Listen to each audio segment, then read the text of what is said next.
Bonjour Rav Sadine. Bonjour à toutes et à tous, bienvenue dans notre émission du Face à Face avec le Rav Sadine qui est présent pour répondre aux questions de nos auditeurs.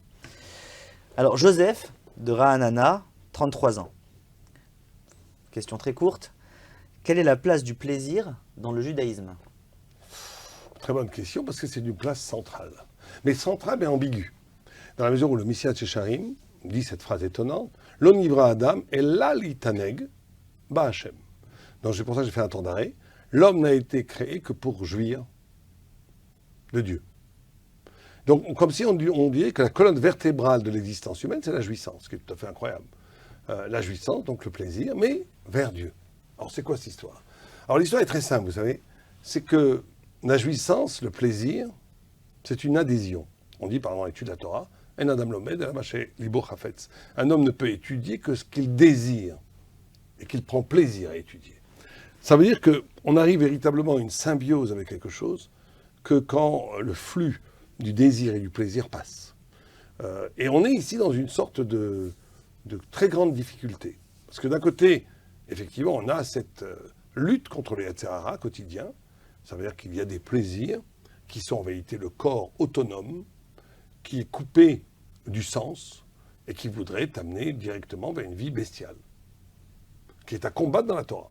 Et il y a d'un autre côté, si quelqu'un est purement cérébral, et quelqu'un ne vivrait qu'à partir d'idées, comme un peu dans la philosophie grecque, quand Platon disait « ton corps est une tombe », tout ce qui est de l'ordre de la jouissance du plaisir est condamnable, etc., comme une certaine tradition chrétienne, etc., comme on a vu beaucoup en Occident, et que l'excellence de l'homme ne serait qu'intellectuelle et spirituelle, pour la Torah, ce n'était pas bon non plus. Alors c'est quoi? On a l'habitude de dire les deux, mais comment les deux? Alors je vais vous donner un exemple très simple. Un exemple, il y avait une fois dans la Gemara, 3 rabbins qui se demandaient que faire avec justement le plaisir, le désir, et en parlant des femmes. Alors l'un dit, je ne regarde pas, je me protège. L'autre, il dit, je regarde et je crache. Ça veut dire quoi? Je ne crache pas sur la femme. Je crache sur mon appétit bestial parce que je veux dépasser. Et l'autre, auquel la Gemara donne raison, il dit, mais non, pas du tout, je regarde la femme et je dis que c'est magnifique. Alors les commentateurs disent, mais ça veut dire qu'il n'a pas de Yetzer Hara, ce n'est plus un homme, il n'a plus d'instinct du mal. La réponse est non. Pour donner un exemple plus, on va dire, politiquement correct. Un homme, un tzaddik, manger pour manger, ça ne l'intéresse pas, c'est pas une vache. Okay. C'est Shabbat, c'est une mitzvah de manger, c'est une bonne action de manger. Est-ce qu'il va dire, oh là là, c'est Shabbat, je vais maintenant m'obliger à manger, mais je suis tellement spirituel que c'est dur pour moi de manger, ça c'est pas juif. C'est Shabbat, son appétit s'allume, son corps s'allume. C'est une mitzvah d'aimer ma femme, mon corps s'allume. Ça veut dire que le métabolisme physique est branché sur une dimension métaphysique et spirituelle qui alimente en énergie, en lumière, le corps lui-même. Et donc le désir devient le lieu d'une rencontre, d'un éblouissement, d'une intensité existentielle, mais au service du sens. Et c'est ça le rapport que l'homme juif se doit d'avoir avec le plaisir et le désir. Et vous savez que c'est très intéressant. Il y a une Gemara qui résume peut-être tout ce qu'on vient de dire. Une Gemara qui est fantastique dans son architecture littéraire. Vous savez qu'il y a une discussion quel était l'arbre de la connaissance. Okay. Certains disent le blé, certains disent la vigne, certains disent l'étrog, et certains disent la figue. Celui qui dit le blé, c'est Rabbi Meir, si je ne me trompe pas, non, c'est pas Rabbi Yehuda, je crois. Il dit pourquoi? Parce qu'un bébé ne dit papa qu'après avoir goûté du blé. Regardez comme c'est extraordinaire pour celui qui sait lire une Gemara. Pourquoi est-ce qu'en goûtant le blé, donc en vivant cette expérience du plaisir du blé, un bébé va dire papa? Et donc de là, Rabbi Yehuda en tire la preuve que c'est l'arbre de connaissance, le blé. Parce que c'est très simple. Si je vous demande, pour vous, c'est quoi connaître? Ou plutôt, quelle est la qualité la plus importante pour être intelligent? Qu'est-ce que vous me direz? C'est moi qui change le rôle, je vous pose une question. Je peux vous donner la réponse si vous voulez. Il peut y avoir énormément de choses. Le Maharal de Prague en dit une. Il dit la curiosité, l'étonnement. Ça veut dire que la connaissance serait cette capacité d'intégrer dans sa conscience de l'altérité, quelque chose qui n'est pas toi. Regardez la finesse de la Gemara. L'enfant, tant qu'il tète le sein de sa mère, il est en fusion avec sa mère, il est comme il était dans le ventre de la mère, il est dans l'unité primordiale maternelle. Il n'est pas encore, il n'intègre rien qui n'est pas lui, on va dire. Dès que quelque chose de nouveau arrive, le blé, tac, ça lui fait un choc. Ce choc l'ouvre à la connaissance, et quelle est la première phrase qu'il dit? Papa. Comme si l'orientation de la connaissance, ontologique de la connaissance, serait la recherche de l'origine. C'est une loi fantastique, parce qu'en 3 mots, elle te dit tout. Elle te dit, voilà, l'intelligence, c'est l'ouverture au sens, c'est la capacité d'accueillir de l'altérité. Cette altérité, c'est la capacité d'être intéressé par autre chose que toi. Cet intéressement, cet étonnement pour ce qui n'est pas toi, ouvre la conscience et l'intelligence, et cette intelligence s'oriente ontologiquement vers la question de l'origine, papa. Et donc, on est ici, effectivement, dans l'expérience du plaisir de quelque chose de fantastique. Il y avait un rave, j'oublie son nom maintenant, qui disait une chose extraordinaire. Il disait que... j'ai oublié son nom, dommage, mais bon, c'est pas grave. Il disait on peut avoir 2 rabbins, avec la même barbe, le même chapeau, le même frac, qui mangent le même choun, c'est-à-dire bon, le même ragoût, on va dire. Et l'un est tout près de Dieu, l'autre est près de la bête. Et il dit, comment il dit? Il dit ça dépend que d'une chose. Que d'une chose. De quoi? Le plaisir? Oui, mais justement, comment vivre le plaisir? Il dit, ça dépend que d'une chose, la conscience. Il dit, celui qui va manger pour échoir dans la matière, pour oublier un peu ses soucis, c'est normal, humain, trop humain. Il faut retourner comme une bête, parce que laissez-moi tranquille, je suis fatigué, j'ai une journée terrible, maintenant je veux juste jouir. Il rejoint la bête. L'autre, il mange la même chose, hein. Il a le même plaisir, mais il se dit juste une petite chose. Rapinkus dit ça. Il dit, mais attendez, d'où vient ce plaisir? Il vient de Dieu. Or, ce plaisir qui vient de Dieu, c'est un flux d'énergie qui me donne la vie.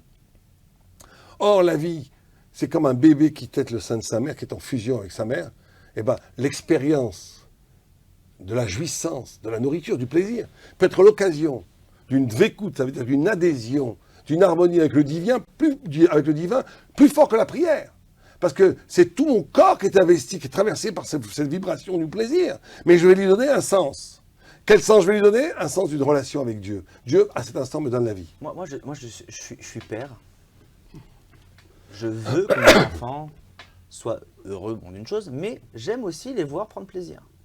C'est-à-dire que je peux avoir, moi, un terrible plaisir à voir ma fille jouer dans la piscine, mais quand elle s'éclate dans la piscine, je me dis pas, si elle le fait en se disant que ce plaisir a été procuré par le fait que mon père a acheté la piscine pour moi afin de me procurer... Kiff. Vous voyez? Moi, en tant que père, rien que de la voir kiffer, c'est ça mon plaisir. Alors pourquoi, maintenant, quand on parle d'une relation avec Dieu, ça devrait être différent? En quoi la relation que moi j'ai envers ma fille, qui est complètement désintéressée, alors qu'avec Hachem, apparemment, il faudrait toujours se rappeler que c'est lui.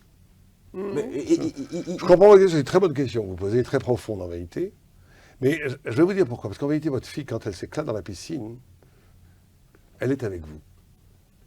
Elle n'a pas besoin effectivement, du travail, mon père m'a acheté la piscine, merci, pas du tout. Elle est avec vous parce qu'elle vit sa vie d'enfant ou d'adolescente dans le bonheur, dans un cadre familial, et inconsciemment, consciemment, elle est tout à fait consciente que ce bonheur vient de son environnement familial.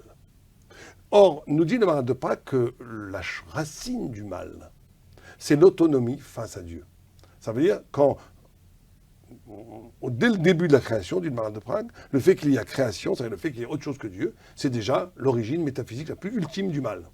Et tout le travail du juif, et de l'homme en général, c'est d'essayer de se réaccorder avec l'origine. C'est ça tout le programme même de la Torah en réalité. Et donc, si on ne vous dit pas qu'il faut à chaque moment existentiel et dans la lourdeur, je vous donnais comme exemple cet exemple-là. On peut vivre un moment de bonheur absolu, un moment de divertissement même absolu avec sa femme, ses enfants, à la plage ou à la montagne ou même autour d'une table. Mais il faut qu'à un moment donné, ça a un sens. Ça veut dire, si ça même a un sens d'amour, de partage, c'est déjà un sens merveilleux, c'est déjà être avec Dieu. Mais si c'est une occasion en vérité pour s'échoir dans une sorte de nourriture ombriliste bestiale, non. Non, les enfants ne le font pratiquement jamais parce que de façon naturelle, ils sont en communion avec leurs parents quand ils s'amusent. Parce qu'ils se sont protégés par ses parents et ça leur permet de s'amuser, mais ils sont avec les parents. Eh ben, un homme se doit, vous savez qu'il y a une Gemara que j'adore, où à un moment donné, Rabbi Yoshua ben Levi, un très grand rab, il rencontre Eliyahu Hanavi. Et il lui dit, dans un marché, hein, où il y avait pas des gens avec des kippots, comme les nôtres, des périodes peut-être, il dit, qui a le droit ici au monde futur? Et Eliyahu Hanavi, il lui dit, personne. Comment? Non, personne. Sauf deux là-bas au fond. Ouah, il court, le rabbin, il va les voir, il dit, mais messieurs, vous êtes sûrement de grands rabbins, de grands érudits. Il dit, pas du tout, on n'est pas des... on est des clowns, on est des clowns. Ah bon? Et pourquoi? Parce qu'on aime les gens, on aime rendre les gens heureux. Ben voilà, ils ont le droit au monde futur. Ah, ils n'ont peut-être pas pensé à tout ce dont on a parlé, de rejoindre Dieu, mais dès qu'il y a l'altérité, dès qu'il y a le souci de l'autre, dès que vous êtes content de rendre les gens heureux, vous êtes déjà dans le bien. Après, on peut toujours perfectionner cela, mais donner du plaisir aux gens, c'est et donner de la joie aux gens, c'est une des clés les plus importantes pour la noblesse et la grandeur spirituelle qui assure le monde futur.